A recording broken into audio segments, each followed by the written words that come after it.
ओम नमः शिवाय। हर हर महादेव। आज माघ मास के कृष्ण पक्ष की द्वादशी तिथि और गुरुवार है। आज शर्तिला एकादशी व्रत का पारण किया जाएगा और माघ माह के कृष्ण पक्ष में आने वाला प्रदोष व्रत कल यानी कि शुक्रवार को रखा जाएगा। शुक्रवार को होने के कारण यह शुक्र प्रदोष व्रत के नाम से जाना जाएगा। यह प्रदोष व्रत साल 2026 का पहला प्रदोष व्रत है। प्रदोष व्रत भगवान भोले शंकर को समर्पित है। यह शिवजी का आशीर्वाद पाने के लिए किया जाता है। अब अपने सुनते हैं आज की कथा। बोलो गणेश जी महाराज की जय हो। एक बार की बात है कि एक बुढ़िया गणेश जी भगवान की बहुत ही भक्ति किया करती थी। सुबह जल्दी उठती, स्नान करके पहले गणेश मंदिर जाती, गणेश जी को सिंदूर से तिलक करती और गुड़ का भोग लगाती। बड़े ही श्रद्धा भाव से गणेश जी के नामों का स्मरण किया करती थी। यह उसका नियम था। चाहे आंधी हो या तूफान, वह बुढ़िया गणेश जी के मंदिर जरूर जाती थी। ऐसा करते करते सालों बीत गए तो गणेश जी भगवान उस बुढ़िया की भक्ति से बहुत ही प्रसन्न हुए। तो एक दिन उसे सपने में दर्शन देकर कहने लगे कि बूढ़ी माई, मैं तुमसे बहुत ही खुश हूँ। तू वरदान मांग कि क्या मांगना चाहती है। तो बुढ़िया कहने लगी कि गणेश जी महाराज, आपने मुझे दर्शन दिए, इससे अच्छा मेरे लिए क्या हो सकता है। मांगना तो मुझे कुछ नहीं आता है, मैं क्या मांगू। इस तरह फिर बुढ़िया सोचने लगी। तो गणेश जी महाराज कहने लगे कि बूढ़ी माई, परेशान मत हो, मैं कल फिर आपके सपने में आऊँगा। तब तक तुम आराम से सोच लेना कि तुम्हें वरदान में क्या मांगना है। वरदान मैं तुम्हें एक ही दूंगा। ऐसा कहकर गणेश जी भगवान अंतर्ध्यान हो गए और उस बुढ़िया की आंख खुल गई। आंख खुली तो सुबह हो चुकी थी। तो बुढ़िया सोचने लगी कि घर में अन्न और धन भी नहीं है और मेरे कुल का दीपक भी नहीं है। मैं क्या मांगूं, मेरी तो समझ में नहीं आता है। तो इस तरह सोचते हुए बुढ़िया ने अपने पुत्र को बुलाया और पूछा कि बेटा, मुझे गणेश जी ने रात सपने में दर्शन दिए थे और बोल रहे थे कि मैं तुम्हारे पूजा पाठ से बहुत ही प्रसन्न हूँ। मैं तुम्हें एक वरदान देना चाहता हूँ, मांगो, क्या मांगती हो। तो मुझे तो समझ में ही नहीं आया कि मैं क्या मांगूं। बेटा, तुम बता दे मुझे क्या मांगना चाहिए। तो बुढ़िया का पुत्र कहने लगा कि माँ, तुम गणेश जी से बहुत सारा धन दौलत मांग लो, हमारी गरीबी दूर हो जाएगी, तो हमें सब कुछ मिल जाएगा। लोगों को देखो कितने ऐशो आराम से रहते हैं, हमारे भी सपने पूरे हो जाएंगे। तो बेटे की बात सुनकर बुढ़िया ने बहू को आवाज लगाई। तो बहू आई और सासू माँ से पूछने लगी कि माँ जी, कहिए क्या बात है, आपने मुझे किस लिए बुलाया है। तो उसकी सास कहने लगी कि बेटा, रात मुझे सपने में गणेश जी भगवान ने दर्शन दिए हैं और वो कह रहे हैं कि मैं तुम्हें वरदान देना चाहता हूँ। मेरी तो समझ में नहीं आता है कि मैं क्या मांगूँ। तो सासू माँ की बात सुनकर बहू कहने लगी कि माँ जी, ये तो बहुत अच्छी बात है, आप गणेश जी से पोता मांग लो। क्या आपका मन नहीं करता कि हमारे घर में भी नन्हे शिशु की किलकारी गूंजे, हमारा भी वंश बढ़े। तो बुढ़िया कहने लगी कि बेटा, तेरी बात तो सही है।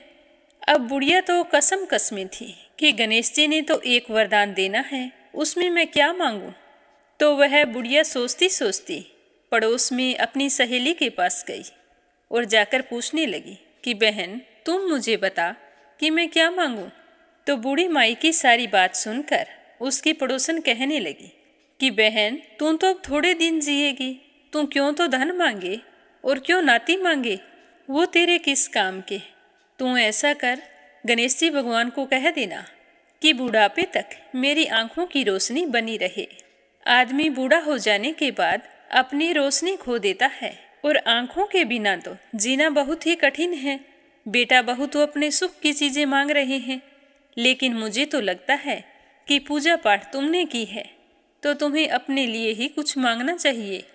तो बुढ़िया को तीनों की बातें ही सही लगी, लेकिन दुविधा यह थी कि गणेश जी ने तो केवल एक ही वरदान देने की बात कही थी। तो बुढ़िया ने अपने मन में कुछ विचार किया और सो गई।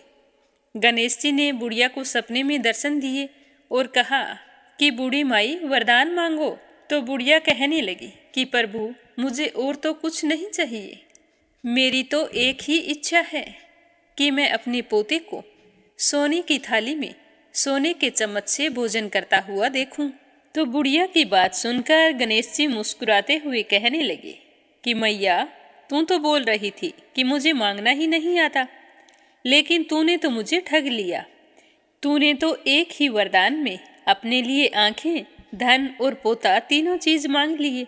आंखें होगी तो देख पाओगी, धन होगा तो पोता सोने की थाली में भोजन करेगा।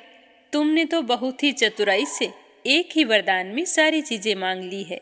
मैं तुम्हारी भक्ति और बुद्धिमानी से बहुत ही प्रसन्न हूँ। जैसा तुमने वरदान मांगा है वैसा ही फल तुमको प्राप्त होगा। ऐसा कहकर गणेश जी भगवान अंतर्ध्यान हो गए और बूढ़ी माई को जैसा मांगा था वैसा सब कुछ मिल गया।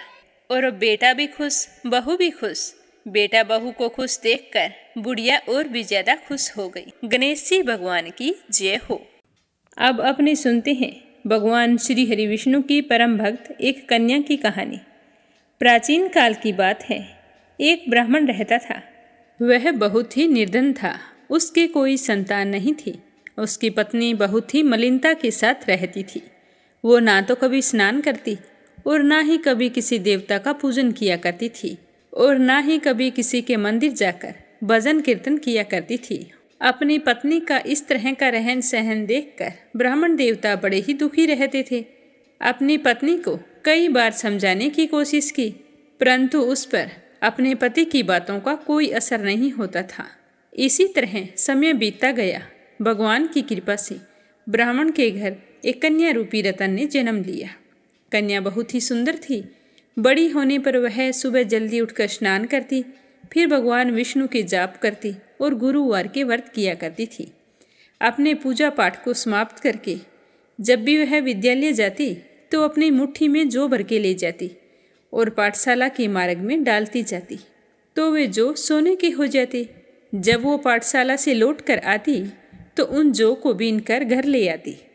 एक दिन वह बालिका सूप में सोने के जौ को फटक कर साफ कर रही थी तो उसके पिताजी ने उसे देखा और कहा कि बेटी, तुम्हारे पास सोने के जौ कहाँ से आए? तो वह कहने लगी कि पिताजी, मैं जब विद्यालय जाती हूँ तो जाते समय जौ की मुट्ठी भरकर ले जाती हूँ, सारे रास्ते में डालती जाती हूँ। जब मैं विद्यालय से लौट कर आती हूँ तो ये जौ सोने के हो जाते हैं, तो इन्हें मैं बीन कर घर ले आती हूँ। तो उसकी पूजा पाठ और भक्ति से उसके पिताजी बड़े ही प्रसन्न हुए और कहने लगे कि बेटी, सोने के जौ साफ करने के लिए सूप भी सोने का होना चाहिए, पर हम तो निर्धन हैं, हमारे पास कुछ नहीं है, तो सोने का सूप कहाँ से लाएं? तो अपने पिताजी की बात सुनकर वह लड़की मन ही मन सोचती रही। दूसरे दिन गुरुवार था तो कन्या ने व्रत रखा।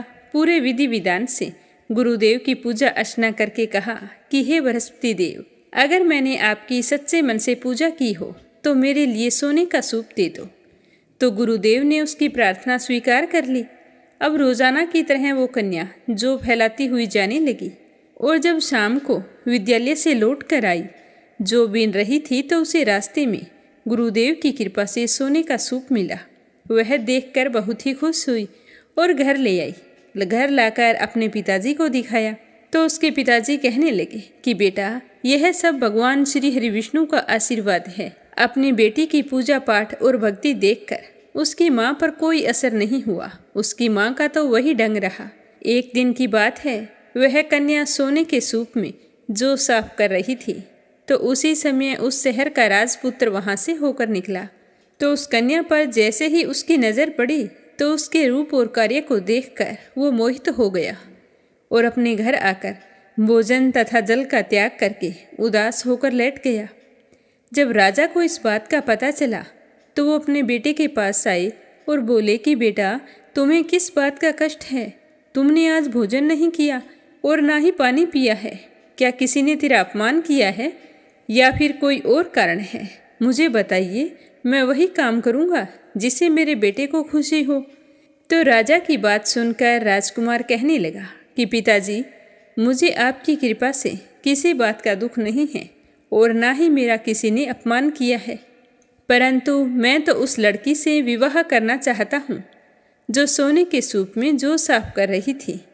यह सुनकर राजा आश्चर्य में पड़ गया। सोचने लगा कि इस नगर में ऐसी लड़की कहाँ हो सकती है जिसके पास सोने का सूप और सोने के ही जौ हैं। तो इस प्रकार सोचते हुए राजा ने अपने बेटे से कहा कि बेटा, ऐसी कन्या का पता तुम ही लगाओ। मैं तुमसे वादा करता हूँ कि तुम्हारा विवाह उस लड़की के साथ अवश्य करवा दूंगा। तो राजकुमार ने उस लड़की के घर का पता बतला दिया। तो पता सुनकर राजा अपने मंत्री को लेकर उस लड़की के घर गए और ब्राह्मण देवता को सारा हाल बताया। ब्राह्मण देवता से कहा और कहने लगे कि हे ब्राह्मण देव, आपकी बेटी का विवाह मैं मेरे राजकुमार के साथ करना चाहता हूँ।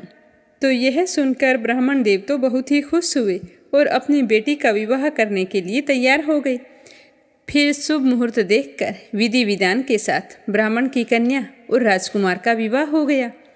कन्या के घर से जाते ही ब्राह्मण के घर पहले की भांति गरीबी का निवास हो गया।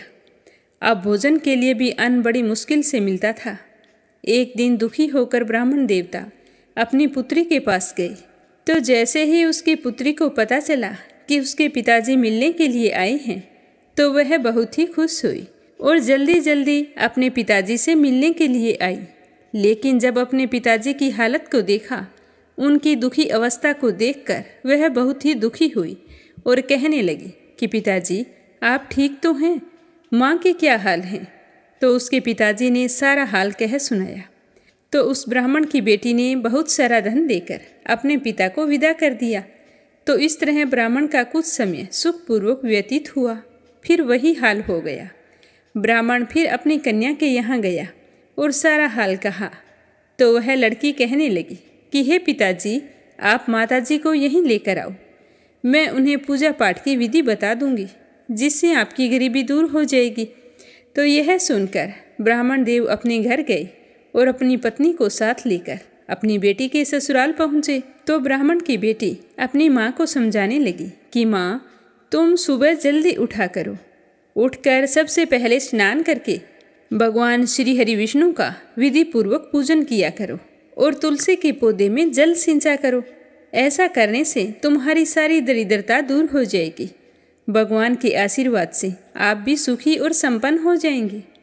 परंतु उसकी माँ ने अपनी बेटी की एक भी बात नहीं मानी। वह तो सुबह जल्दी उठी और अपनी पुत्री के बच्चों की जूठन को खा लिया। जब उसकी बेटी ने अपनी माँ को इस तरह से जूठन खाते देखा तो बहुत ही गुस्सा आया और उसी शाम को एक कमरे में से खाने पीने का सारा सामान बाहर निकाल दिया और कहा कि माँ, आज आप इस कमरे में सो जाना। तो उसकी माँ उसी कमरे में सो गई। सुबह जल्दी उठी तो देखा कि खाने पीने के लिए कोई भी सामान नहीं था।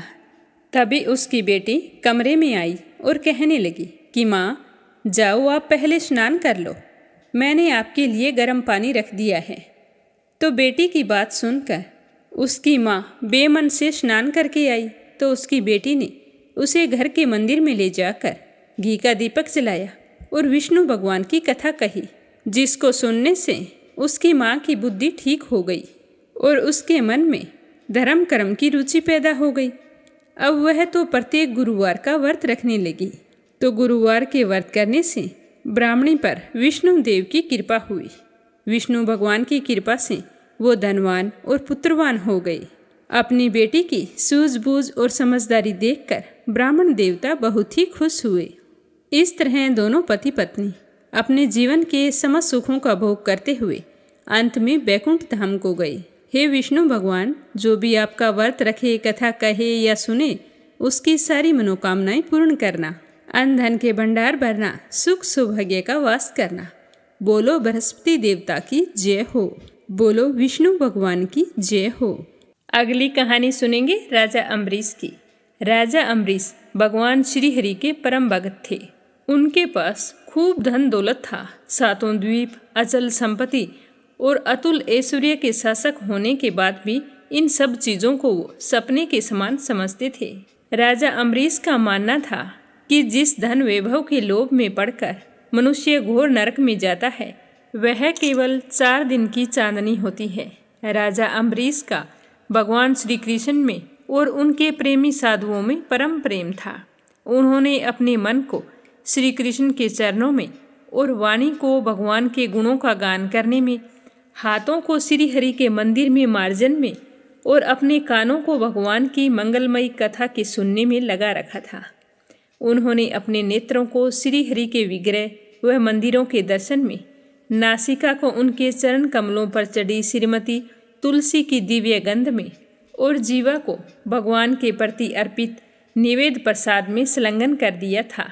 राजा अम्बरीश के पैर भगवान के क्षेत्र आदि की पैदल यात्रा करने में लगे रहते थे और वे सिर से भगवान श्री कृष्ण के चरण कमलों की वंदना किया करते थे। इस प्रकार उन्होंने अपने सारे कर्म यज्ञ पुरुष इंद्रियातीत भगवान के प्रति उन्हें सर्वात्मा एवं सर्वरूप समझकर समर्पित कर दिए थे और भगवत ब्राह्मणों की आज्ञा के अनुसार ही वे इस पृथ्वी पर शासन करते थे। तो इस तरह राजा अम्बरीश की अनन्य प्रेममयी भक्ति से प्रसन्न होकर भगवान ने उनकी रक्षा के लिए सुदर्शन चक्र को नियुक्त किया था, जो हमेशा राजा अम्बरीश की रक्षा के लिए तैयार रहता था। एक समय की बात है, राजा अम्बरीश अपनी पत्नी के साथ भगवान श्री कृष्ण की आराधना करने के लिए 1 वर्ष तक द्वादशी प्रधान एकादशी व्रत करने का नियम लिया था। व्रत की समाप्ति होने पर कार्तिक महीने में उन्होंने 3 रात का उपवास किया और एक दिन यमुना जी में स्नान करके भगवान श्री कृष्ण की पूजा करके पहले ब्राह्मणों को भोजन करवाया, फिर सुसज्जित गौएं उन ब्राह्मणों के घर भेज दी। इस तरह से ब्राह्मण देवताओं को अच्छी तरह खुश करके उनसे आज्ञा लेकर व्रत के पारण की तैयारी करने लगे। तो उसी समय ऋषि दुर्वासा वहां पर पहुंच गए, जो श्राप और वरदान देने में माहिर थे। ऋषि दुर्वासा को देखते ही अम्बरीश उठकर खड़े हो गए, आसन देकर उन्हें बैठाया और विविध सामग्रियों से उनके चरणों में प्रणाम करके भोजन के लिए प्रार्थना की। दुर्वासा जी ने राजा अम्बरीश की प्रार्थना स्वीकार कर ली और कहने लगे कि भोजन तो मैं करूँगा, पर पहले स्नान करके आऊँगा। तो वह नदी तट पर चले गए। वहाँ पर ब्रह्मा जी का ध्यान करते हुए यमुना के पवित्र जल में स्नान करते रहे और उधर राजा अम्बरीश के पारण का समय बीतता जा रहा था। द्वादशी केवल 1 घड़ी भर की शेष रह गई थी। तो राजा अम्बरीश तो धर्म संकट में पड़ गए। तो ब्राह्मणों से परामर्श करने लगे, कहने लगे कि ब्राह्मण देवताओं, ब्राह्मण को बिना भोजन करवाए स्वयं खा लेना और द्वादशी रहते पारण ना करना, दोनों में ही दोष है। इसीलिए आप मुझे ऐसा कोई उपाय बताओ जैसा करने में मेरी भलाई हो और मुझे पाप ना लगे। मुझे क्या करना चाहिए? तो सारे ब्राह्मण विचार करके कहने लगे कि श्रुतियों में ऐसा कहा गया है कि जल पी लेना भोजन करना भी है और नहीं करना भी है, इसीलिए इस समय तुम जल से पारण कर लो।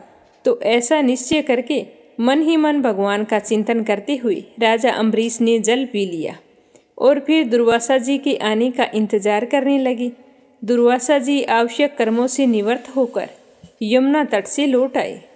जब राजा ने आगे बढ़कर उनका अभिनंदन किया, तब उन्होंने अनुमान से ही समझ लिया कि राजा अम्बरीश ने पारण कर लिया है।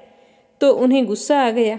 उस समय दुर्वासा जी बहुत भूखे थे, तो वो क्रोध से थर थर कांपने लगे और उन्होंने हाथ जोड़कर खड़े राजा अम्बरीश से कहा, अरे इसे देखो तो सही, यह कितना क्रूर है, धन के मद में मतवाला हो रहा है। भगवान की भक्ति तो इसे छू नहीं सकती। यह अपने आप को समर्थ मानता है, इससे बड़ा तो कोई है ही नहीं। इसने तो आज धर्म का उल्लंघन करके बड़ा अन्याय किया है। मैं यहाँ पर इनका अतिथि बनकर आया था, पर यह मुझे खिलाए बिना ही स्वयं भोजन कर लिया है। ये मेरे क्रोध से नहीं बच सकता। यह कहकर राजा अम्बरीश से कहने लगे कि जो गलती तुमने की है उसकी सजा तो तुम्हें भुगतनी पड़ेगी। मुझे भोजन करवाए बिना तुमने व्रत का पारण कैसे किया? इस तरह बोलते बोलते दुर्वासा ऋषि क्रोध से जल उठे। उन्होंने अपनी एक जटा उखाड़ी और जमीन पर डाल दी। उससे एक राक्षसी उत्पन्न हुई। तो ऋषि दुर्वासा ने उससे कहा कि राजा अम्बरीश को मार डालो। तो वह आग के समान जलती हुई हाथ में तलवार लेकर राजा अम्बरीश पर टूट पड़ी। परम पुरुष परमात्मा ने अपने सेवक की रक्षा के लिए पहले ही सुदर्शन चक्र को नियुक्त कर रखा था। तो जैसे आग क्रोध से गुर्राते हुए सांप को भस्म कर देती है, वैसे ही सुदर्शन चक्र ने दुर्वासा जी की कृत्या को जलाकर ढेर कर दिया। जब दुर्वासा जी ने देखा कि मेरी बनाई हुई कृत्या तो जल रही है और सुदर्शन चक्कर मेरी ओर आ रहा है, तो वे भयभीत हो गए और अपने प्राणों को बचाने के लिए वहां से भाग निकले। अब आगे आगे ऋषि दुर्वासा और पीछे पीछे सुदर्शन चक्कर। तो दुर्वासा ऋषि भागते भागते आकाश, पृथ्वी, अतल वितल आदि नीचे के लोक, समुंदर, लोकपाल और उनके द्वारा सुरक्षित लोकों में एवं स्वर्ग लोक तक पहुंच गए। पर सुदर्शन चक्कर उनके पीछे लगा ही रहा। तो इस तरह चक्कर को अपने पीछे लगा हुआ देखकर ऋषि दुर्वासा डर गए। जब ऋषि दुर्वासा को अपनी रक्षा करने वाला कोई भी दिखाई नहीं दिया, तो वो अपने प्राण बचाने के लिए देव शिरोमणि पितामह ब्रह्मा जी के पास गए और बोले कि पितामह, आप तो स्वयंभू हैं, आप इस तेजोमय चक्कर से मेरी रक्षा कीजिए। तो पितामह ने कहा कि दुर्वासा जी, मैं, शंकर जी, दक्ष, भृगु आदि प्रजापति, भूतेश्वर आदि सब जिनके बनाए नियमों में बंधे हैं तथा जिनकी आज्ञा शिरोधार्य करके हम लोग संसार का हित करते हैं, उनके भगत के द्रोही को बचाने में हम समर्थ नहीं हैं। जब पितामह ने इस प्रकार से दुर्वासा जी को निराश कर दिया, तो वो भगवान के चक्कर से डरे हुए कैलाशवासी भगवान शंकर की शरण में गई। तो शंकर जी से जाकर रक्षा की गुहार लगाई। तो शंकर जी ने कहा कि दुर्वासा जी, जिनसे पैदा हुए अनेकों ब्रह्मांडों में हमारे जैसे हजारों चक्कर काटते हैं, यह चक्कर उन्हीं विश्वेश्वर का शस्त्र है। तो अपनी जान बचाने के लिए आप उन्हीं की शरण में जाओ, विष्णु भगवान ही तुम्हारा मंगल कर सकते हैं। तो शंकर जी की बात सुनकर निराश होकर दुर्वासा जी श्री हरि के परम धाम बैकुंठ की ओर भाग पड़े। ऋषि दुर्वासा भगवान के चक्कर की आग से जल रहे थे।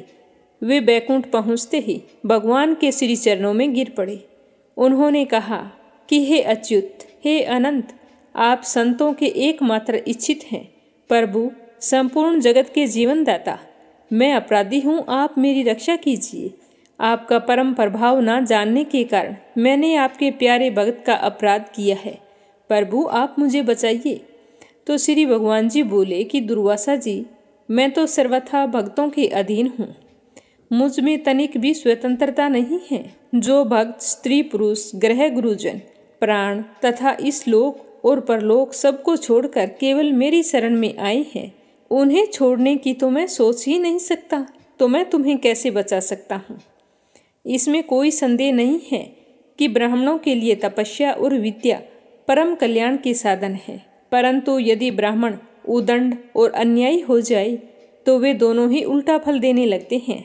तो दुर्वासा जी दुखी होकर कहने लगे कि भगवान, कोई तो उपाय होगा जिससे मेरी रक्षा हो सके, मेरा शरीर तो बुरी तरह से जल रहा है। तो विष्णु भगवान कहने लगे कि दुर्वासा जी सुनिए, मैं आपको एक उपाय बताता हूँ जिसका अनिष्ट करने से आपको इस विपत्ति में आना पड़ा। आप उसी के पास जाइए और उनसे क्षमा मांगिए, तभी आपको शांति मिल सकती है। तो इतना सुनते ही ऋषि दुर्वासा उल्टे पांव दौड़ पड़े और भागते भागते राजा अम्बरीश के पास आई और अत्यंत दुखी होकर राजा अम्बरीश की पैर पकड़ने चाहे। तो दुर्वासा जी की यह चेष्टा देखकर राजा अम्बरीश लज्जित होकर कहने लगे कि आप यह क्या कर रहे हैं? आप तो मेरे गुरु हैं और मेरे पैर पकड़कर मुझे क्यों शर्मिंदा कर रहे हैं? तो दुर्वासा ऋषि ने चक्कर की ओर इशारा करते हुए कहा कि मुझे इससे बचाइए, मेरी रक्षा कीजिए। तो राजा अम्बरीश भगवान के चक्कर की स्तुति करने लगे। राजा अम्बरीश ने कहा कि प्रभु सुदर्शन, आप अग्नि स्वरूप हैं, भगवान के प्यारे 1000 दांतों वाले चक्कर देव, मैं आपको नमस्कार करता हूँ। समस्त अस्त्र शस्त्रों को नष्ट कर देने वाले एवं पृथ्वी के रक्षक, आप इस ब्राह्मण की रक्षा कीजिए। आप कृपया करके हमारे कुल के भाग्य उदय के लिए दुर्वासा जी का कल्याण कीजिए। हमारे ऊपर यह आपका महान अनुग्रह होगा। यदि मैंने कुछ दान किया हो, यज्ञ किया हो अथवा अपने धर्म का पालन किया हो और हमारे वंश के लोग ब्राह्मणों को ही अपना आराध्य देव समझते रहे हों, तो दुर्वासा जी के शरीर की जलन इसी समय मिट जाए। भगवान समस्त गुणों के एकमात्र आश्रय स्थल हैं। यदि मैंने समस्त प्राणियों की आत्मा के रूप में उन्हें देखा हो और वे मुझ पर प्रसन्न हों, तो दुर्वासा जी के हृदय की सारी जलन मिट जाए। जब राजा अम्बरीश ने सुदर्शन चक्र की इस प्रकार स्तुति की तो उनकी प्रार्थना से वह चक्कर शांत हो गया और दुर्वासा जी चक्कर की आग से मुक्त हो गए। उनका चित्त स्वस्थ हो गया और वे राजा अम्बरीश को अनेकों उत्तम आशीर्वाद देते हुए उनकी प्रशंसा करने लगे।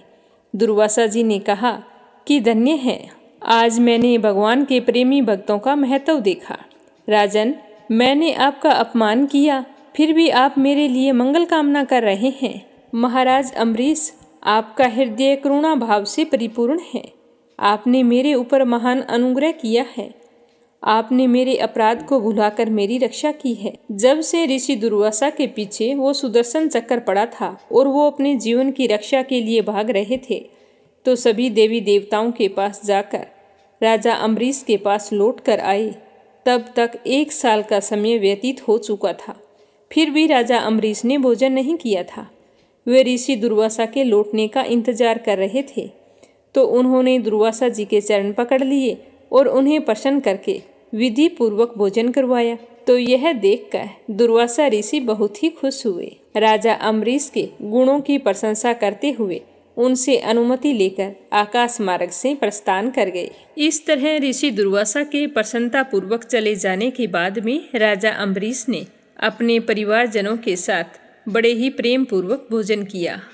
कुछ साल बीतने के बाद में राजा अम्बरीश अपने ही समान भक्त पुत्रों पर राज्य का भार छोड़कर स्वयं वन में चले गए।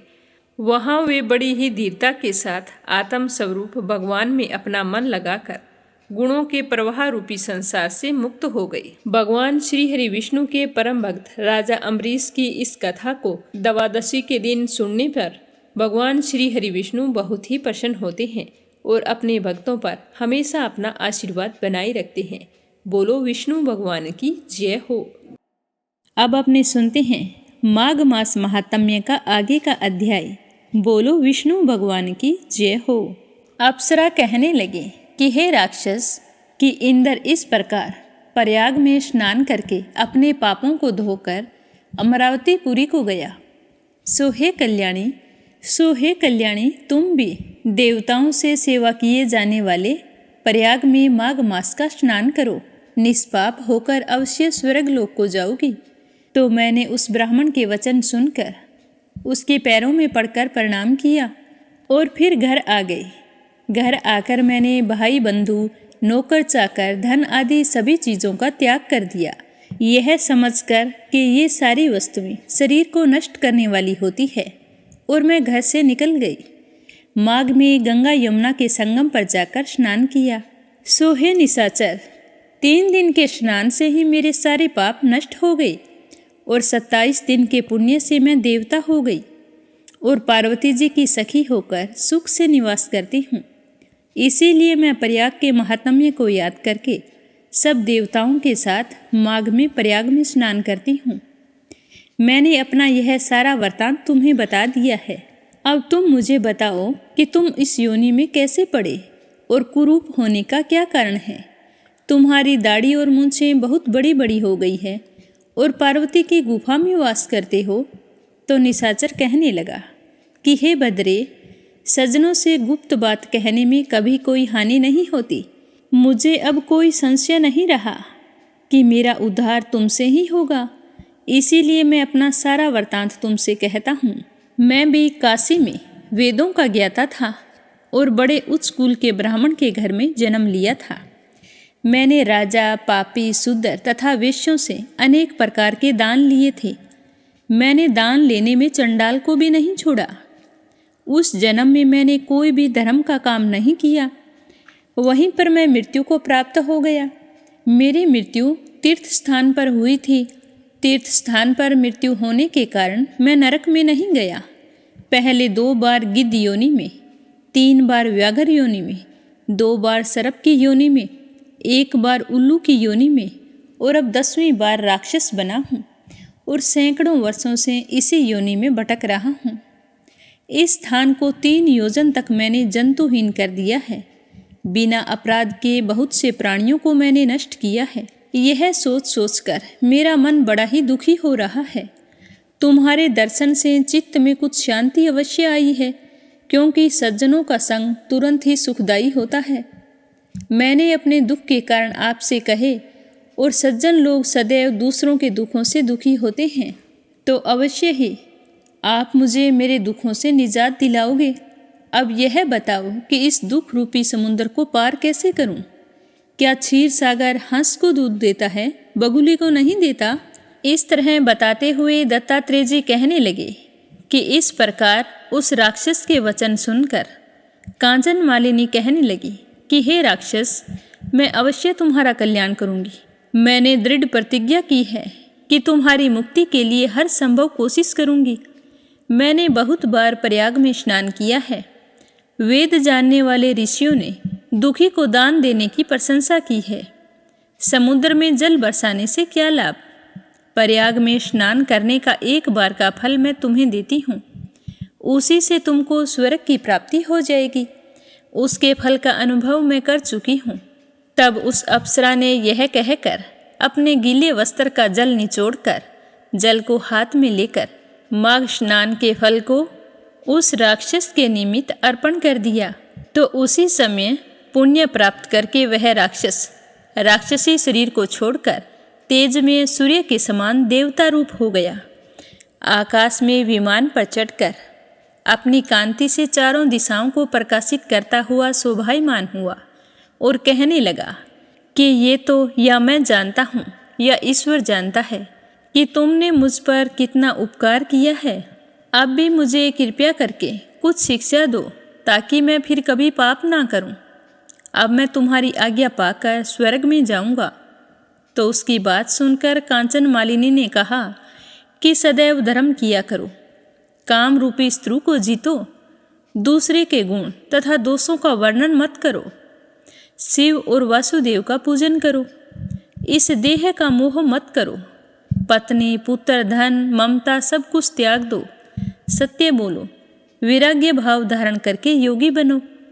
मैंने तुमसे यह धर्म के लक्षण कहे हैं। अब तुम देवता रूप होकर शीघ्र ही स्वर्ग को जाओ। तो दत्तात्रेय जी कहने लगे कि इस प्रकार गंधर्वों से शोभित वह राक्षस कांचन मालिनी को नमस्कार करके स्वर्ग को गया, और देव कन्याओं ने वहां आकर कांचन मालिनी पर पुष्पों की वर्षा की और प्रेम पूर्वक कहा कि हे भद्रे, तुमने इस राक्षस का उद्धार किया। इस दुष्ट के डर से कोई भी इस वन में प्रवेश नहीं करता। अब हम तो निडर होकर विचरेंगे। इस प्रकार कांचन मालिनी उस राक्षस का उद्धार करके प्रेम पूर्वक देव कन्याओं से क्रीड़ा करती हुई शिवलोक को चली गई। अब अपने सुनते हैं भागवत कथा का आगे का अध्याय। प्रेम भाव से सुनते रहिए। बोलो भागवत कथा की जय हो। श्री हरि विष्णु भगवान के अनंत स्वरूपों की जय हो। श्री मैत्रेय जी कहते हैं कि जिस प्रकार सारी प्रजा परम पराक्रमी पृथ्वीपाल पृथु की इस तरह से प्रार्थना कर रही थी, उसी समय वहाँ सूर्य के समान तेजस्वी 4 मुनीश्वर आए। उन्हें देखते ही राजा और उनके अनुचरों ने पहचान लिया कि वे सिद्धेश्वर अपनी दिव्य कांति से संपूर्ण लोकों को पाप निर्मुक्त करते हुए आकाश से उतरकर आ रहे हैं। तो राजा उन्हें देखते ही उनकी ओर चल पड़े, जैसे विषयी जीव विषयों की ओर दौड़ता रहता है, वैसे ही राजा सनकादिकों का दर्शन करने के लिए उनकी ओर चल पड़े। शायद यही सोचकर कि कहीं वो चले ना जाए, उन्हें रोकने के लिए राजा अपनी प्रजा के साथ एकाएक उठकर खड़े हुए और उनकी ओर चल पड़े और फिर उनका खूब स्वागत सत्कार किया। जब वे मुनिगण अर्घ्य स्वीकार करके आसन पर बैठ गए, तब राजा पृथु ने उनके गौरव से प्रभावित होकर विनयवश गर्दन झुकाए हुए उनकी विधिवत पूजा की। फिर उनके चरणोदक को अपने सिर के बालों पर छिड़का। इस तरह शिष्ट जनोचित आचार का आदर तथा पालन करके उन्होंने यही दिखाया कि सभी सत्पुरुषों को ऐसा ही व्यवहार करना चाहिए। सनकादिक मुनीश्वर भगवान शंकर के भी अग्रज हैं। सोने के सिंहासन पर वे ऐसे सुशोभित हुए जैसे अपने अपने स्थानों पर अग्नि देवता। महाराज पृथु ने बड़ी श्रद्धा और संयम के साथ प्रेम पूर्वक उनसे कहा कि मंगल मूर्ति मुनीश्वरों, आपके दर्शन तो योगियों को भी दुर्लभ है। फिर मुझसे ऐसा कौन सा पुण्य हो गया जिससे अपने आप मुझे आपका दर्शन प्राप्त हुआ है। जिस पर ब्राह्मण अथवा अनुचरों के साथ श्री शंकर जी या विष्णु भगवान प्रसन्न हो, उसके लिए इस लोक और परलोक में कौन सी वस्तु दुर्लभ है। इस दृश्य प्रपंच के कारण महतत्व आदि यद्यपि सर्वगत हैं, तो भी वे सर्वसाक्षी आत्मा को नहीं देख सकते। इस प्रकार यद्यपि आप समस्त लोकों में विचरते रहते हैं, तो भी अनधिकारी लोग आपको देख नहीं पाते हैं। जिनके घरों में आप जैसे पूज्य पुरुष उनके जल, तृण, पृथ्वी, गृह स्वामी अथवा सेवक आदि किसी अन्य पदार्थ को स्वीकार कर लेते हैं, तो वे गृहस्थ धनहीन होने पर भी धन्य होते हैं। और जिन घरों में कभी भगवत भक्तों के परम पवित्र चरणोदक के छींटे नहीं पड़े, वे सब प्रकार की रिद्धि सिद्धियों से भी भरे होने के कारण ऐसे वृक्षों के समान हैं जिन पर हमेशा सांप ही रहते हैं और उनके डर से वहाँ पर कोई भी आता जाता नहीं है। हे मुनीश्वरों, मैं आपका बारंबार स्वागत करता हूँ। आप लोग तो बाल्यावस्था से ही मुमुक्षुओं के मार्ग का अनुसरण करते हुए एकाग्रचित्त से ब्रह्मचर्य आदि महान व्रतों का बड़ी श्रद्धापूर्वक आचरण कर रहे हैं। हे स्वामियों, हम लोग अपने कर्मों के वशीभूत होकर विपत्तियों के क्षेत्र रूप इस संसार में पड़े हुए केवल इंद्रिय संबंधी भोगों को ही परम पुरुषार्थ मान रहे हैं। सो क्या हमारे निस्तार का कोई उपाय है तो हमें बतलाइए। आप लोगों से कुशल प्रश्न करना उचित नहीं है, क्योंकि आप निरंतर आत्मा में ही रमण करते हैं। आप में यह कुशल है और यह अकुशल है, इस प्रकार की वृत्तियां कभी नहीं होती। आप संसार नल से संतप्त जीवों के प्रति अपना प्रेम भाव रखते हैं। इसीलिए आप में विश्वास करके मैं यह पूछना चाहता हूँ कि इस संसार में मनुष्य का किस प्रकार सुगमता से कल्याण हो सकता है। यह निश्चय है कि जो आत्मावान पुरुषों में आत्मा रूप से प्रकाशित होते हैं और उपासकों के हृदय में अपने स्वरूप को प्रकट करने वाले हैं, वे अजन्मा भगवान नारायण ही अपने भक्तों पर कृपा करने के लिए आप जैसे सिद्ध पुरुषों के रूप में इस पृथ्वी पर विचरा करते हैं। इस तरह बताते हुए श्री मैत्रेय जी कहने लगे कि राजा पृथु के ये युक्ति युक्त, गंभीर, परिमित और मधुर वचन सुनकर श्री सनत कुमार जी बड़े ही प्रसन्न हुए और कुछ देर तक मुस्कुराते रहे और फिर कहने लगे कि हे राजन, आप सब कुछ जानते हुए भी समस्त प्राणियों के कल्याण की दृष्टि से बड़ी ही अच्छी बात पूछी है। ये तो सच है, साधु पुरुषों की बुद्धि ऐसे ही हुआ करती है। सत्पुरुषों का समागम श्रोता और वक्ता दोनों को ही अभिमत होता है, क्योंकि उनके प्रश्नोत्तर सभी का कल्याण करते हैं। हे राजन, श्री मधुसूदन भगवान के चरण कमलों के गुण अनुवाद में अवश्य ही आपकी अविचल प्रीति है। हर किसी को इसका प्राप्त होना बहुत ही कठिन है और प्राप्त हो जाने पर यह हृदय के भीतर रहने वाले उस वासना रूप मल को सर्वथा नष्ट कर देती है, जो और किसी उपाय से इतना जल्दी नहीं छूटता है। शास्त्र जीवों के कल्याण के लिए भली भांति विचार करने वाले हैं। उनमें आत्मा से भिन्न देह आदि के प्रति वैराग्य तथा अपने आत्म स्वरूप निर्गुण ब्रह्मा में सदृढ़ अनुराग होना, यही कल्याण का साधन निश्चित किया गया है।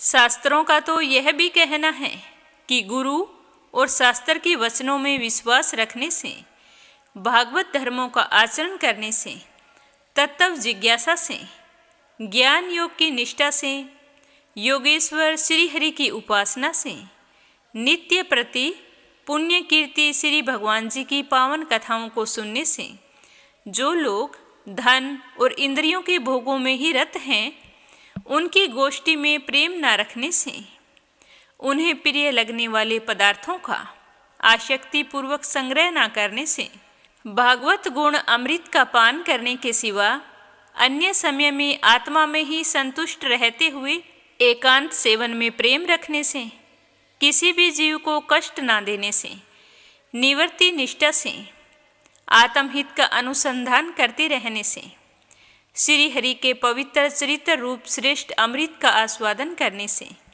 निष्काम भाव से यम नियमों का पालन करने से, कभी किसी की निंदा ना करने से, योग क्षेम के लिए प्रयत्न ना करने से, शीतोषण आदि द्वंद्वों को सहन करने से, भक्त जनों के कानों को सुख देने वाले श्री हरि के गुणों का बार बार वर्णन करने से और बढ़ते हुए भक्ति भाव से मनुष्यों का कार्य कारण रूप संपूर्ण जड़ परपंच से वैराग्य हो जाता है और आत्म स्वरूप निर्गुण पर ब्रह्मा में अनायास ही उसकी प्रीति हो जाती है।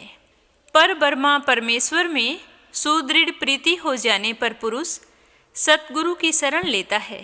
फिर ज्ञान और वैराग्य के प्रबल वेग के कारण वासना शून्य हुए अपने अविद्या आदि 5 प्रकार के क्लेशों से युक्त अहंकारत्मक अपने लिंग शरीर को वह उसी प्रकार भस्म कर देता है जैसे अग्नि लकड़ी से प्रकट होकर फिर उसी को जला डालती है। इसी तरह मनुष्य की देह से ही उत्पन्न होता है और देह की प्रीति को ही नष्ट कर देता है।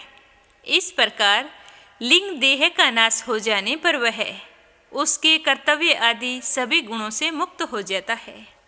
फिर तो ठीक उसी तरह जैसे हम स्वप्न में तरह तरह के पदार्थ देखते हैं और नींद टूटते ही हमें स्वप्न की कोई चीज से मोह नहीं होता, उसी प्रकार वह पुरुष शरीर के बाहर दिखाई देने वाले घटपट आदि और भीतर अनुभव होने वाले सुख दुख आदि को भी नहीं देखता है।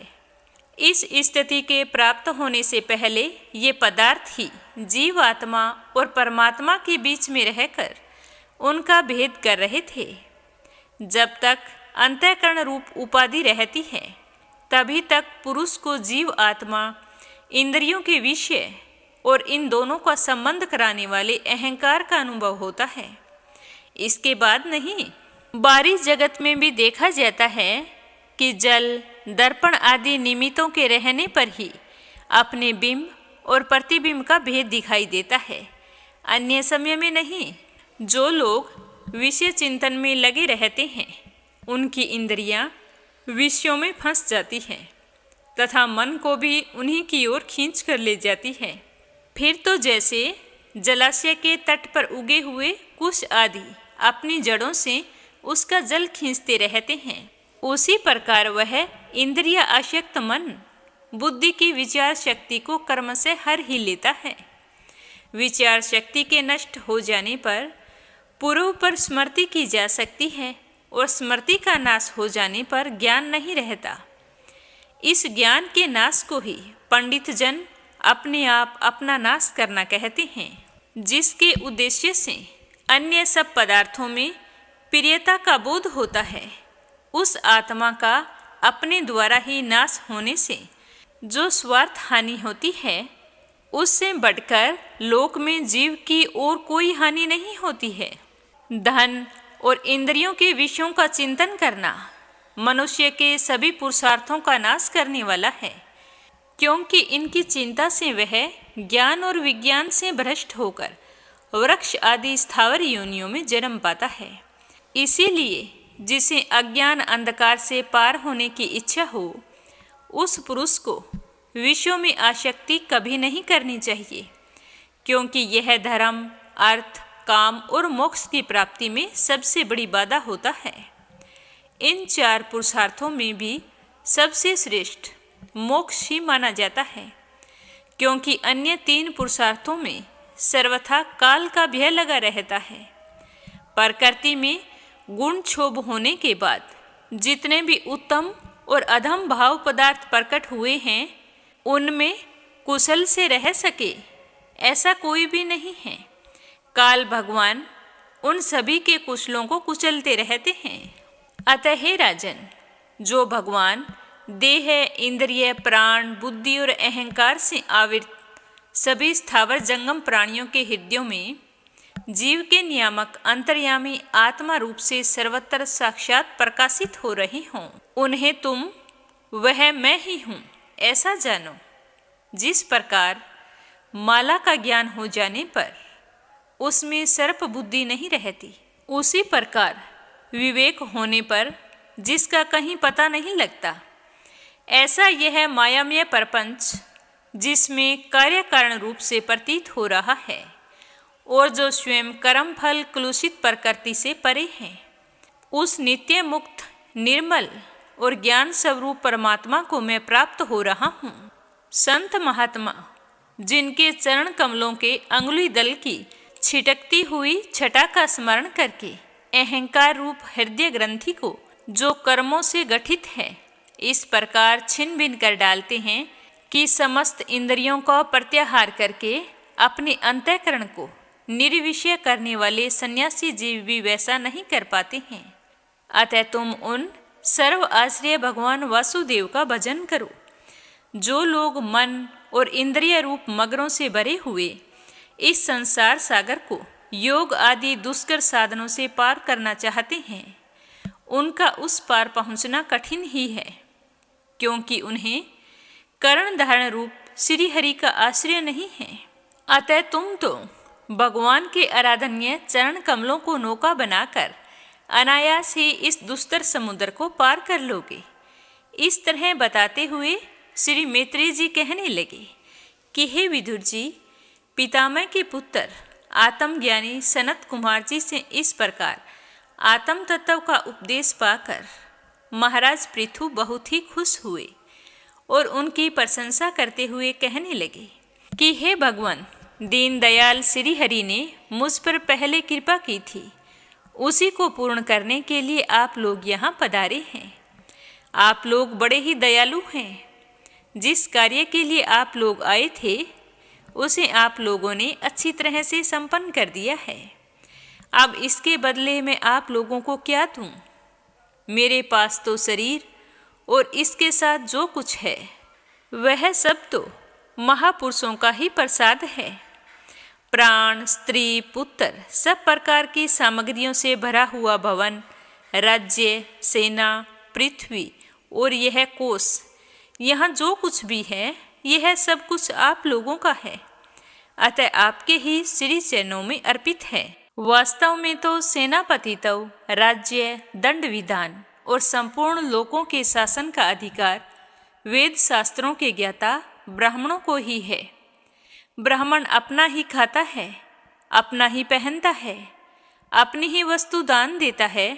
दूसरे क्षत्रिय आदि तो उसी की कृपा से अन्न को खा पाते हैं।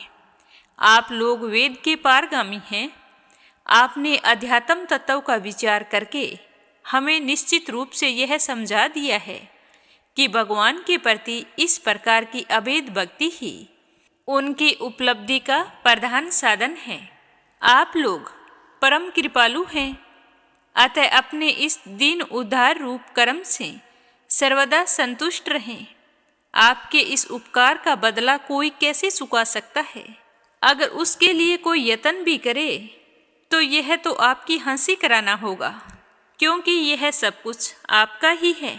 इस तरह बताते हुए श्री मैत्रेय जी कहने लगे कि हे विदुर जी, फिर आदिराज पृथु ने आत्मज्ञानियों में श्रेष्ठ सनकादिक की पूजा की और वे उनके शील की प्रशंसा करते हुए सब लोगों के सामने ही आकाश मार्ग से चले गए।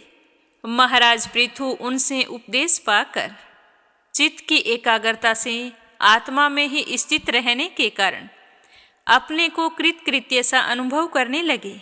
वे ब्रह्माप्रायण बुद्धि से समय, धन, शक्ति, न्याय और धन के अनुसार सभी कर्म करते थे। इस प्रकार एकाग्र चित्त से समस्त कर्मों का फल परमात्मा को अर्पण करके आत्मा को कर्मों का साक्षी एवं प्रकृति से अतीत देखने के कारण वे सर्वथा निर्लिप्त रहते थे। जिस प्रकार सूर्यदेव सर्वत्र प्रकाश करने पर भी वस्तुओं के गुण दोष से निर्लिप्त रहते हैं, उसी प्रकार सार्वभौम साम्राज्य लक्ष्मी से संपन्न और गृहस्थ आश्रम में रहते हुए भी अहंकार शून्य होने के कारण वे इंद्रियों के विषयों में आसक्त नहीं हुए। इस तरह आत्मनिष्ठा में स्थित होकर सभी कर्तव्य कर्मों का यथोचित रीति से अनुष्ठान करते हुए उन्होंने अपनी भार्या अर्ची के गर्भ से अपने ही समान 5 पुत्र उत्पन्न किए। उनके नाम थे विजितासव, धूमरकेश, हरियस, दर्विण और वृक्क। महाराज पृथु भगवान के ही अंश थे। वे समय समय पर जब आवश्यक होता था जगत के प्राणियों की रक्षा के लिए अकेले ही समस्त लोकपालों के गुण धारण कर लिया करते थे और अपने उदार मन, प्रिय और हितकर वचन, मनोहर मूर्ति और सौम्य गुणों के द्वारा प्रजा का पालन करते रहने से दूसरे चंद्रमा के समान उनका राजा यह नाम सार्थक हुआ।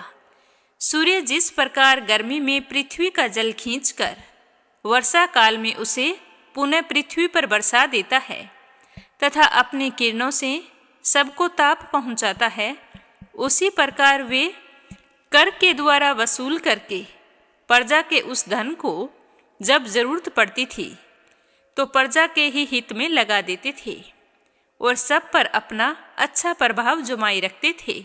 वे तेज में अग्नि के समान दुर्धर्ष और देवराज इंद्र के समान अजय, पृथ्वी के समान क्षमाशील और स्वर्ग के समान मनुष्यों की समस्त मनोकामनाओं को पूर्ण करने वाले थे।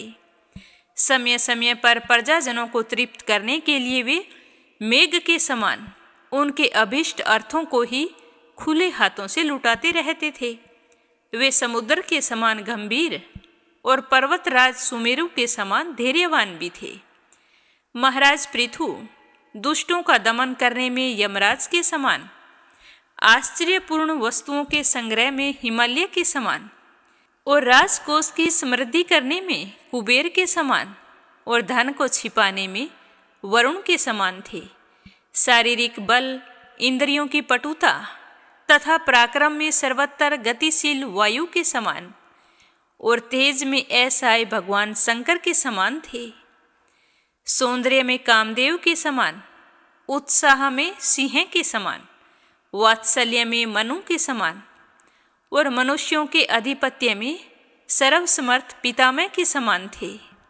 ब्रह्मा विचार में बृहस्पति, इंद्रिय जय में साक्षात श्रीहरि तथा गौ, ब्राह्मण, गुरुजन एवं भगवत भक्तों की भक्ति, लज्जा, विनय, शील एवं परोपकार आदि गुणों में अपने ही समान अनुपम थे। लोग त्रिलोकी में सर्वत्र ऊंचे स्वर से उनकी कीर्ति का गान किया करते थे। उनको देखने के लिए हर कोई ललायित रहता था और उन्हें देखकर सबको ऐसा ही लगता था जैसे भगवान के दर्शन कर लिए हों। तो आज की कथा को यहीं पर विराम देते हैं। इससे आगे अपने सुनेंगे कल की कथा में। नित्य नियम से सुनते रहिए। बोलो श्री हरि विष्णु भगवान की जय हो। अब अपने सुनते हैं लपसी और तपसी की कहानी। बोलो लपसी तपसी की जय हो। बहुत पुराने समय की बात है। एक गांव में एक ब्राह्मण परिवार रहा करता था। उसमें पति पत्नी के अलावा उनके 2 बच्चे थे। एक बेटा था, एक बेटी थी। ब्राह्मण दंपति बहुत ही सरल स्वभाव के थे। समय मिलने पर प्रभु का स्मरण किया करते थे। उनकी बेटी बहुत ही संस्कारी और सुशील थी, लेकिन उनका बेटा आवारा किस्म का था। वह कोई काम धाम नहीं करता और ना ही कभी अपने माँ बाप का कहना मानता था। समय के साथ दोनों बहन भाई बड़े हो गए। बहन की शादी कर दी गई, पर भाई का वही हाल था। उसके माँ बाप ने उसे समझाया कि बेटा, अब हम वृद्ध हो चले हैं, तुम कोई काम किया करो। लेकिन उस पर उनकी बातों का कोई असर नहीं होता था। तो एक दिन ब्राह्मणी अपने पति से कहने लगी कि स्वामी, आप बिल्कुल काम छोड़ दीजिए। जब घर में कुछ भी नहीं होगा तो यह अपनी जिम्मेदारी समझेगा और काम पर लग जाएगा। तो ब्राह्मण ने दूसरे दिन से काम पर जाना छोड़ दिया। तो यह देखकर उनके बेटे ने कोई काम नहीं किया और चोरी करने चला गया। आते जाते राहगीरों को लूट लेता और उसी से अपने घर का गुजारा किया करता था। तो उसकी लूटने और चोरी करने की आदत से सारे गांव वाले उसे लपसी कहने लगे। तो लपसी की इस हरकत से उसके माँ बाप बहुत ही दुखी रहते थे, पर वह किसी की सुनने के लिए तैयार नहीं था। इसी तरह समय बीतता गया। एक दिन की बात है कि लपसी एक पीपल के पेड़ पर बैठा था। तभी शिव पार्वती जा रहे थे। पार्वती माता गहनों से लदी हुई थी। तो लपसी उन्हें देखकर सोचने लगा कि सूरत के कितने गहने हैं, आज ये सारे के सारे लूट लूँगा तो मुझे कई महीनों तक चोरी नहीं करनी पड़ेगी। तो वह लूटने के इरादे से पीपल की ओट में होकर बैठ गया।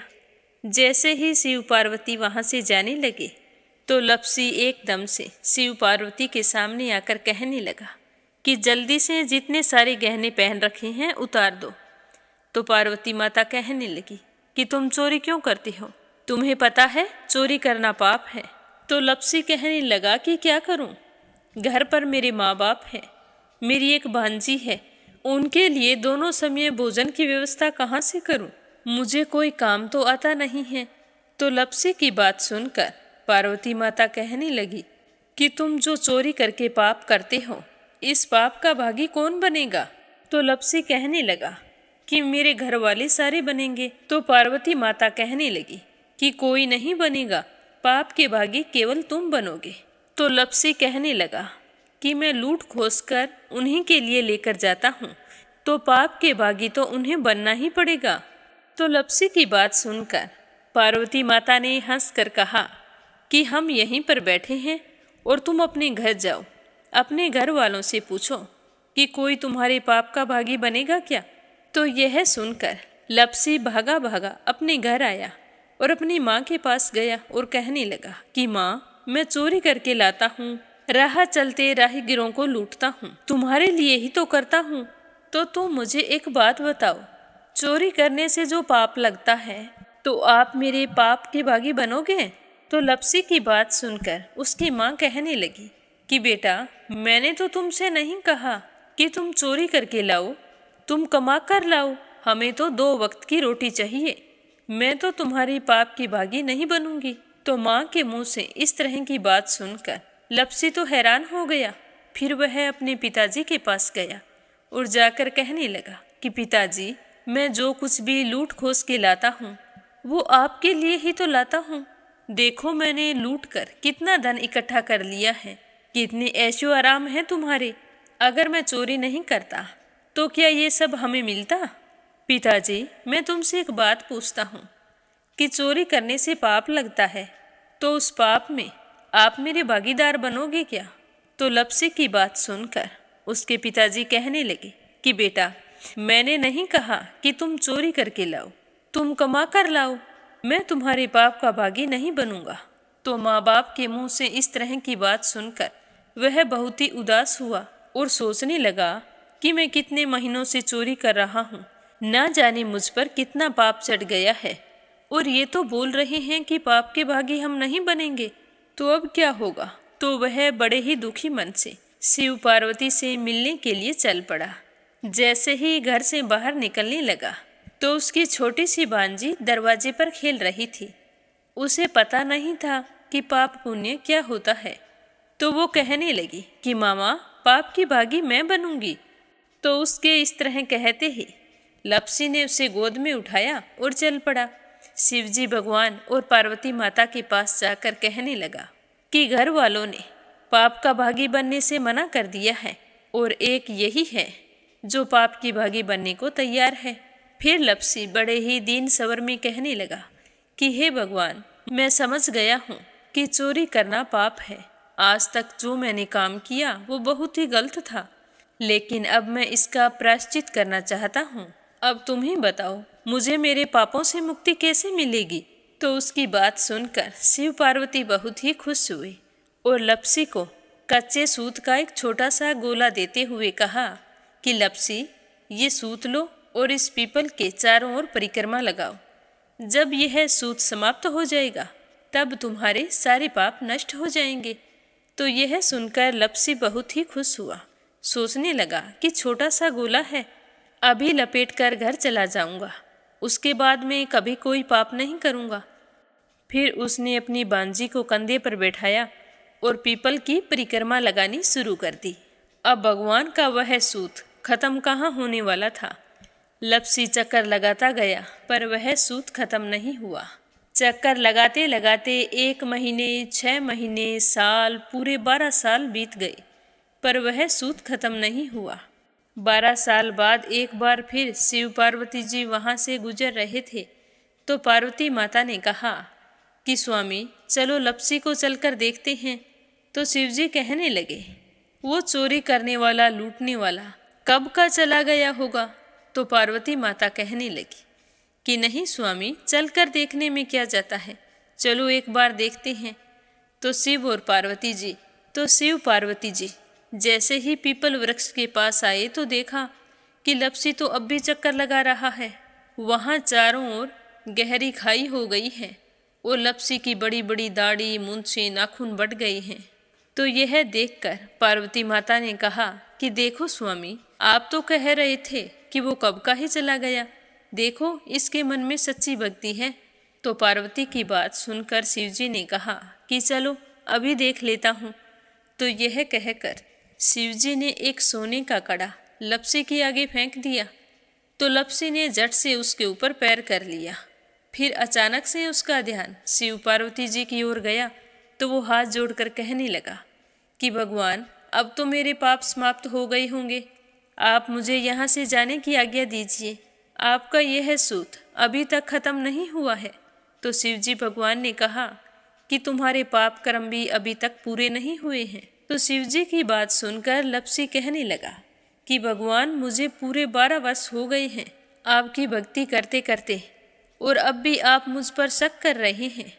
तो शिवजी ने कहा कि अपना पैर उठाओ। तो जैसे ही लपसी ने अपना पैर उठाया तो उसके पैर के नीचे सोने का कड़ा था।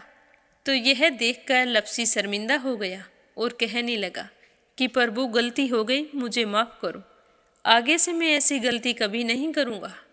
तो शिवजी कहने लगे कि नहीं लपसी, तुम्हारा पाप ऐसे पूरा नहीं हो सकता, अब तुम्हें 12 वर्ष तक और इसी तरह परिक्रमा करनी होगी, उसी के बाद तुम्हारे पाप समाप्त होंगे। यह कहकर शिव पार्वती वहाँ से चले गए और वह फिर से पीपल के पेड़ की परिक्रमा करता रहा। करते करते 12 साल बीत गए। 12 साल बाद में शिव पार्वती जी वहाँ पर आए तो उन्होंने देखा कि आज भी वो वहीं पर चक्कर लगा रहा है। तो शिव जी ने फिर उसके सामने सोने की अंगूठी फेंकी पर उसने कोई ध्यान नहीं दिया। तो शिव जी भगवान प्रसन्न होकर कहने लगे कि हे लपसी, आज से तुम मेरी तपस्या करके तपसी बन गए हो। मैं तुम्हें वरदान देता हूँ कि तुम अपने जीवन में सारे सुखों को प्राप्त करेगा और तूने 24 बरस तक मेरी भक्ति की है, इसका फल भी तुझे अवश्य मिलेगा। जो भी औरत गाय और कुत्ते की रोटी नहीं बनाएगी उसका पुण्य फल तुम्हें मिलेगा। आंगन लीप कर दहलीज नहीं लीपेगी तो उसका पुण्य फल भी तुझे ही मिलेगा। अगर हमारे घर की बहन बेटी को हम सूट, तीवल या साड़ी भेंट स्वरूप देते हैं तो साथ में मोली का धागा और कुछ रुपए नहीं देंगे तो उसका पुण्य फल भी तुम्हें ही मिलेगा। अगर कोई दिए से दिया जलाएगा तो उसका पुण्य फल भी तुम्हें ही मिलेगा। अगर व्रत और पूजा पाठ में सारी कहानी सुन ले और तुम्हारी कहानी ना सुने तो उसका पुण्य फल भी तुम्हें ही मिलेगा। कहा जाता है कि तभी से सुबह पहली रोटी गाय की और सुबह की अंतिम रोटी छोटी बनाई जाती है और शाम को अंतिम रोटी बड़ी बनाई जाती है जो कुत्ते की होती है। और दिए से दिया भी नहीं जलाया जाता और घर की बहन बेटियों को सूट और तीवल के साथ भेंट स्वरूप कुछ रुपए भी जरूर दिए जाते हैं। और उसी दिन से हर व्रत कथा के बाद में लपसी तपसी की कहानी जरूर सुनी जाती है और कथा समाप्त होने पर कहा जाता है कि लपसी का फल लपसी को मिले, तपसी का फल तपसी को मिले। हमारी पूजा पाठ का, हमारे व्रत का और हमारी कहानी का पुण्य फल हमें मिले। बोलो लपसी तपसी की जय हो। तो ये थी लपसी और तपसी की कहानी। लपसी तपसी दो भाई नहीं थे। लपसी और तपसी एक ही आदमी का नाम था। लूट कर लाता था, इसीलिए उसे लपसी के नाम से पुकारते थे और फिर भगवान की तपस्या करने के कारण उसे तपसी के नाम से जाना जाने लगा। बोलो लपसी तपसी की जय हो। अब अपने सुनेंगे कथा सुनने वाले प्यारे श्रोताओं के नाम। तो आज का पहला कमेंट है संजय, सोनिया, हिताक्षी, दीपेश, मयंक हरियाणा से। दूसरा है अपराजिता, मीना श्रीवास्तव नेपाल से। और तीसरा है चंद्रमणि मनिका, डॉक्टर रुक्मणी देवी, कैला देवी, हंसराज जी, पवन कुमार जी, संजीव कुमार जी, रंजन, मान्या, याम्या दिल्ली से। आशा शर्मा, विष्णु, ज्योति, अंशु भीलवाड़ा से। विप्लव हांजोंग असम से। लक्ष्मी, सुमित्रा, शिवराज हीरो, सोवा शर्मा पोखरा से। निर्मला सिसोदिया दिल्ली से। रवि सैनी, सीमा सैनी मलियाना से। संजना राजपूत अहमदाबाद से। अनीता गुप्ता राजस्थान से। श्रीमती यशोदा, अंजलि, बबली, विक्की उड़ीसा से। रुक्मणी शर्मा अंबाला से। गुंजन, अक्षत, आशीष जी परबल फिरोजाबाद से।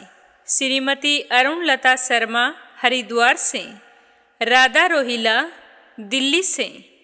उषा शर्मा राजस्थान से। उर्मिला महाजन, अभिलाषा, मुदिता दिल्ली से। सरला रानी करणपुर से।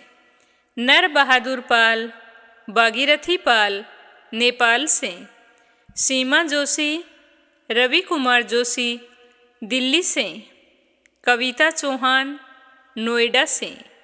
आशा अग्रवाल, लड्डू, मोहित, अंकुर अग्रवाल आगरा से। यूएन तिवारी, इंदिरा तिवारी लखनऊ से। मंजुला कपूर पंजाब से। श्यामवती, सुषमा, विष्णु, गौरी, शिवम, निष्ठा, हेमलता हरियाणा से। कमला गुरुग्राम से। शीला सिन्हा, मीरा श्रीवास्तव, ममता श्रीवास्तव, माला छम्मा, मनोज जौनपुर से। श्वेता, रितेश, स्वीटी, रितु, प्रिंस, युवी, लक्ष्मी, गुरुचरण साहू उड़ीसा से। सरिता शामली से। संगीता अग्रवाल, कमला देवी अग्रवाल दुलिया महाराष्ट्र से। सुनीता पवार, कृषु पवार मध्य प्रदेश से। मीना सोनी, श्रीचंद यादव गया बिहार से। गीता गोस्वामी, सुनीता गोस्वामी, पीहू गोस्वामी मेरठ से। बीना, देविका, कनिका वाशने अलीगढ़ से। नर बहादुर पाल, भागीरथी पाल नेपाल से। दिव्या, योगेश खैरावर, चंद्रकांता दिल्ली से। कोमल निर्मन, मुंबई मीरा रोड से। पूनम यादव, करेली से। नीलम जायसवाल, हैदराबाद से। सुनीता रानी, मेरठ से। संजीव कंसल, कविता कंसल, हितेश कंसल, आरूस कंसल, रानी कंसल मुजफ्फरनगर से। मीरा अग्रवाल, बंगाल से। गोपाल प्रसाद अग्रवाल, श्री रमेश चंद्र जी अग्रवाल, श्री कृष्ण मुरारी अग्रवाल, श्रीमती फूलवती देवी, श्रीमान लाला सेठ, बनवारी लाल जी अग्रवाल हाथरस से। उमा रावत, हरियाणा से। विमला, नेपाल से। रेखा धर्मेंद्र शर्मा, जयपुर से। आरती खैरावर, अगरखर से। मधु, बीकानेर से। मंजू चौधरी, भीलवाड़ा से। मंजू मेहता, बारां से। निर्मला पांचाल करनाल से, वंदना वर्मा इंदौर से, शोभा कुंवर पुरोहित अहमदाबाद से, दिल्ली बहादुर भंडारी, सरिता भंडारी, नम्रता भंडारी, सूरज भंडारी नेपाल से, इंदिरा रावत, मोहित रावत पलवल से, विमला देवी, निशा अमृतसरी से, राधिका मिश्रा, जानवी मिश्रा, गौरी मिश्रा, सचिन मिश्रा, सोनम मिश्रा, सीता मिश्रा, माधवी मिश्रा बाराबंकी से, सुदेश शर्मा, बीके शर्मा लुधियाना से, सीमा पुंडीर अंबाला से, शांताबेन वाघेला गुजरात के मंडल से, कमलेश भल्ला जम्मू से, कमला देवी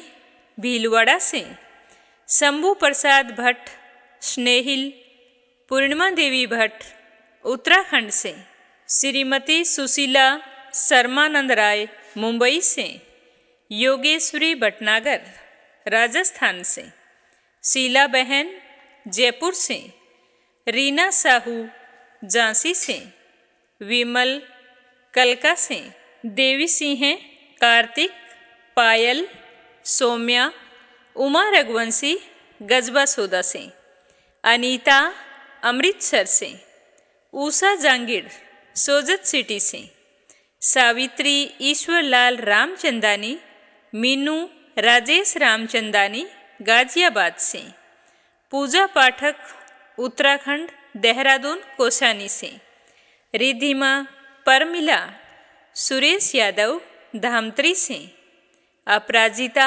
मधुलिका, मनीषा कश्मीरी भोपाल से, प्रमोद यादव साहू हिमाचल प्रदेश से, निकिता सेजवानी, करण सेजवानी, विशाल सेजवानी, पवन सेजवानी, पायल सेजवानी, रूबी सेजवानी अहमदाबाद से, सगन देवी राजपुरोहित चेन्नई से, स्मिता सीताराम गायकवाड़ महाराष्ट्र से, अशोक कुमार जी भटनागर भोपाल मध्य प्रदेश से, रजनी बड़ोला उत्तराखंड से, अंजू शर्मा सरसा से, मधु विनोद प्रजापति, साहिल सिद्धांत प्रजापति जबलपुर से।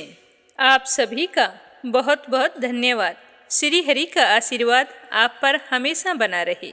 सभी श्रोताओं के मंगल जीवन की कामना करते हुए ओम नमः शिवाय, हर हर महादेव।